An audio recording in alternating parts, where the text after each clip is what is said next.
नमामि शम्भुं पुरुषं पुराण नमामि सर्वज्ञमपारभावं नमामि रुद्रं प्रभुमक्षयन्तं नमामि शर्वं शिरसा नमामि देवं परमव्ययम् उमापतिं लोकगुरुं नमामि दारिद्र्यविदारणं नमामि रोगापहरणं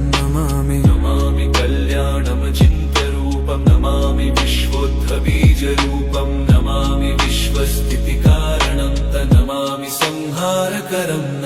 नमामि गौरीप्रियमव्ययं तं नमामि नित्यं क्षरमक्षरं तं नमामि चिद्रूपममे अभावं त्रिलोचनं तं शिरसा नमामि कारुण्यकरं भवस्य भयङ्करं वापि सदा नमामि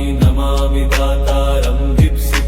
नमामि सोमेशमुमेशमादमामि वेदत्रयलोचनं तं नमामि मूर्तित्रयवर्जितं तं नमामि पुण्यं सदसद्व्यातितं नमामि तं पापहरं नमामि विश्वसहितेररद्द नमामि रूपाणि बहूनि धत्ते यो विश्वगोप्ता सदसत्प्रणेत नमामि तं विश्वपतिं नमामि यज्ञेश्वरं सम्प्रति हव्यकव्यं तथागतिं लोकसदाशिवो यः